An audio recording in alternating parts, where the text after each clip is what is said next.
जय माता दी। Welcome back to my channel natural life with Rita Tyagi में सॉरी। और मैं हूँ रीता। और आज मैं आपके साथ में लेके आई हूँ जो हमारे श्राद्धों में बनती है, श्राद्ध वाली थाली बिना लहसुन प्याज की है। और अब श्राद्ध चल रहे हैं तो सबका यही होता है कि श्रद्धा भाव से अपने सभी बड़े बुजुर्गों को अपना भोजन अर्पण कराएं जो हम बनाते हैं। तो वही आज मैंने बनाई है। और आज मेरी इस थाली में एक यूनिक चीज़ है जो अक्सर किसी के में नहीं होती होगी। और ये क्यों यूनिक है वो मैं कभी किसी और उसमें बताऊंगी, लेकिन हाँ, आज के जो छोटा सा यूनिक है वो मैं तुम्हें ज़रूर बताऊंगी इसके अंदर। और ये आलू गोभी की सब्ज़ी, तोरई और पेठे की सब्ज़ी है, और पूरियाँ हैं, और खीर, और रायता है। और इसके बाद हमारे यहाँ इसी तरीके से होता है। आप बताना किस तरीके से होता है। तो ये मैं पहले सूट नहीं कर रही थी, फिर अचानक याद आया चलो बनाते हैं, थाली शेयर करते हैं सबके साथ में। तो ये मैंने 2 लीटर दूध को मैंने अच्छे से पकाकर धीमी आंच पर, और 3 मुट्ठी चावल, आप 3 मुट्ठी ले लें, 3 मुट्ठी आराम से अच्छे से बंद करके 1 घंटे के लिए भिगो दें। और फिर इसको धीमी धीमी आंच पर पकाएं, क्योंकि मैं धीमी आंच पर खीर पकाती हूँ और वही मुझे ठीक लगती है। पानी ना डालें इसके अंदर, और धीमे धीमे आंच पर वो हो जाएगी। वो मैंने दूसरी गैस पर ट्रांसफ़र कर दी है। और इधर मैं यहाँ पेठे की सब्ज़ी और आलू गोभी की सब्ज़ी को छौंक की तैयारी है। और इत्तेफाक देखिए, मैंने सोचा कि कैमरा चल रहा है और मेरा कैमरा बीच में मैंने जैसे ऑफ़ किया था वो छौंक वाला वो ऑफ़ हो गया। तो ये मैंने दोनों में थोड़ी थोड़ी लाल मिर्ची तोड़कर डाली हैं एक एक।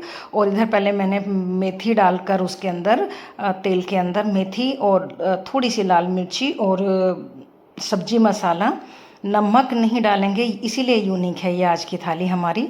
हल्दी डालकर और थोड़ा सा गरम मसाला डालकर ये वाली सब्ज़ी मैं पेठे वाली ढक दूंगी अच्छे से। और इधर गोभी में मैंने मटर डालकर, टमाटर और हरी मिर्ची, सब तीनों चीज़ों को एक साथ डाल लिया है, और अदरक। और इसके बाद में इस तेल के अंदर हम धीमे से वही बेसिक मसाले, हल्दी, धनिया पाउडर, और आपका उसके अंदर तो हाँ कुछ नहीं है, बाकी धनिया पाउडर, हल्दी और थोड़ी लाल मिर्ची ये डाल के, और थोड़ा सा गरम मसाला डालकर मैंने दोनों चीज़ों को चलाकर अच्छे से मिक्स करने के बाद में, भुनने के बाद में थोड़ा ढक दिया है। और उसको मैं ज़्यादा नहीं भूनूंगी, क्योंकि आजकल की जो गोभी आ रही है वो थोड़ी सी खड़ी आ रही है, यानी सॉफ्ट नहीं है, तो उसको गलने में थोड़ी दिक्कत हो रही है। और ऊपर से जो ये होता है कि इसमें नमक नहीं डलेगा तो थोड़ी सी परेशानी और होती है।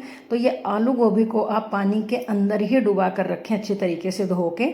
इसके बाद जब हम इसके अंदर डालेंगे तो हमें एक्स्ट्रा पानी डालने की ज़रूरत नहीं पड़ेगी, और ये गोभी हमारी थोड़ी आसानी से पक जाएगी, क्योंकि गलने में थोड़ी परेशानी होती है। एक तो बेमौसम की चीज़ें हैं, और दूसरी जो नमक नहीं डाला है तो थोड़ी परेशानी होती है। हरी मिर्ची वगैरह आप डालकर इसे अच्छे से चलाकर, अब ये 5-5 मिनट के अंदर ढक के मैंने इन्हें रख दिया। और 5-5 मिनट के अंदर मैं इनको खोल खोल के देखूंगी कि ये कितनी पक गई। और उधर मेरी खीर देखिए, इधर साइड में धीरे धीरे पक गई है, धीमे धीमे चावल गल गए हैं उसके अंदर। तो मैंने उसके अंदर ड्राई फ्रूट्स डाल दिए हैं और मखाने डालकर मैं इसे धीमे धीमे आंच पर छोड़ती रहूँगी, क्योंकि और नीचे बीच में चलाते रहें क्योंकि लगे ना। और ये इधर मैंने पेठे की सब्ज़ी को देखा है 5 मिनट के अंदर कैसे, क्योंकि पानी नहीं डला है तो थोड़ा दिक्कत आती है, लेकिन बिल्कुल दोनों सब्जियों को आप स्लो रखें। मैंने स्लो करके पकाई है, क्योंकि ये फिर इनमें दोनों में गलने में दिक्कत आती है। तो इसके बाद मैं फिर ढक्कन को साइड में रख दूंगी। और ये मैं इधर आटे की तैयारी कर रही थी, उसी आटे के हाथ से मैंने इसमें देखिए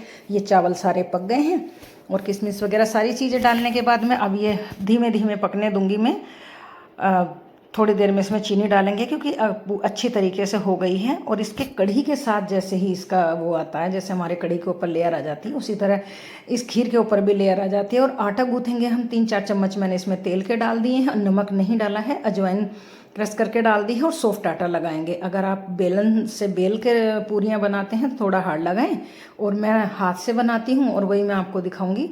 तो मैं इस तरीके से, ये देखिए मेरा पेठा बनकर तैयार है, और इसमें मैंने चीनी डाल दी है। आप खटाई डालना चाहें, चाट मसाला डालना चाहें डालें। ये मेरी पक चुकी है, मैं साइड में कर दूंगी। पेठा मेरा बनकर तैयार है। और गोभी भी बनने में है वैसे कोई कसी नहीं, 10-15 मिनट लग ही जाते हैं इनको बनने के लिए। देखने में ऐसा लग रहा हो कि अभी अभी अभी निकाला, फिर ढका, फिर ढका। और ये देखिए ये उफान आ चुका है मेरी खीर के अंदर। मैं इधर ले आई हूँ चीनी डाल के, और चीनी डालने के बाद में ये पतली सा होती है, यानी पानी छोड़ती है चीनी। तो आप थोड़ी देर इसे अच्छे से पकाएं। ये पक के मैंने इसे बंद करके हो गई, ढक दिया है। और अब इसके बाद में हम तोरई छोकेंगे, क्योंकि हमारे यहाँ तोरी भी ज़रूर बनती है। आपके यहाँ क्या बनता बताना आप। तो मैंने तोरी को भी जीरा डाल के, धनिया पाउडर डाल के, थोड़ी सी लाल मिर्च, हींग वगैरह डाल के मैं इसे हल्का सा पानी डाल के धीमी आंच पर इसको भी बनने के लिए रख दूँगी। और हल्दी वगैरह डाल के और ढक के रख दें। आप चाहें तो सीटी लगा सकते हैं इसके अंदर, अगर फ्रिज के अंदर आपने इसको रखा है, अगर बाहर ही रखा है तो नहीं दिक्कत होती है।